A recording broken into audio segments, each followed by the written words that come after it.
Well, thank you for joining with us for this week's midweek videos. We look at the 10 essentials for the progressive sanctification process that we're on as we become more like Christ, right? Walking with Him through this life. What we're on now is we are on number 9, exercising our spiritual gifts. Now, this video is not about the spiritual gifts and what they are and how we know if we have them, but just the general idea of God has gifted you with a spiritual gift. And I want to encourage you that you might have more than one gift, but you'll at least have one.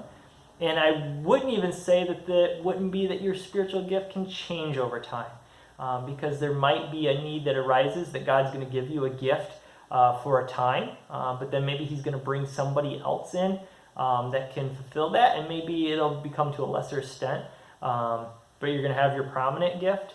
So you might have multiple ones. There might be a little bit of shifting with your spiritual gift, but you want to make sure in this your progressive sanctification that you are exercising your spiritual gifts, because God didn't give them just to you. Maybe outside of speaking in tongues, there is a little bit of that might be a personal spiritual gift that's just between you and the Lord. But most other gifts, they're used for the edifying of the group of believers. So we're not basins to just collect God's spiritual gifts and the blessings that He gives through that and say, all right, God, I'm just storing this all up for myself, right? Warren Wiersbe says we're not basins, we're channels, we're distributors, right? We take the blessings of God and we distribute them out to those that need it. And it's kind of the same with our gifts. God didn't just give us the gifts just so we could have discernment as we walk in this life, or we can teach ourselves the scriptures really well, or show hospitality to ourselves. I don't know if you could do that.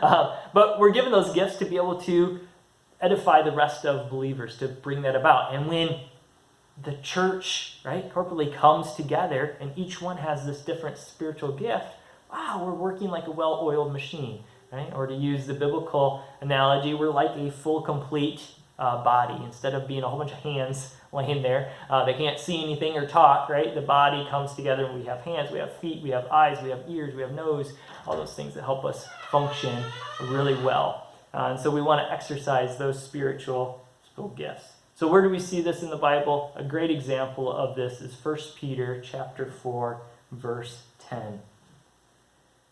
It says, as each one has received a gift, minister it to one another, as good stewards of the manifold grace of God. If anyone speaks, let him speak as an oracles of God. If anyone ministers, let him do it as with the ability which God supplies, that in all things God may be glorified through Jesus Christ, to whom belong the glory and dominion forever and ever. Amen. So, the encouragement of this passage is as we receive gifts from God, what are we supposed to do with those? We're supposed to minister to one another.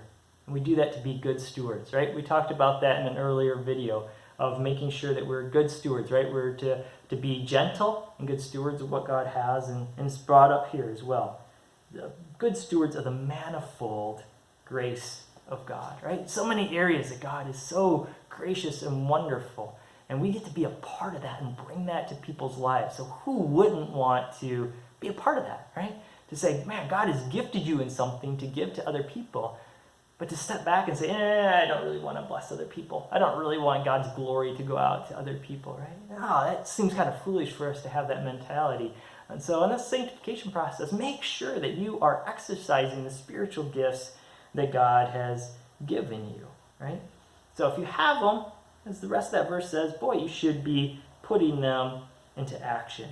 Why is the main purpose of this? Man, we're glorifying God through Jesus Christ, through the work of doing these things, because the glory belongs to God, right, forever and ever. And so part of our act of worship is to use the gift He's given us to bless other individuals and to do His will. More could be said on this, but for now, let's leave it at that.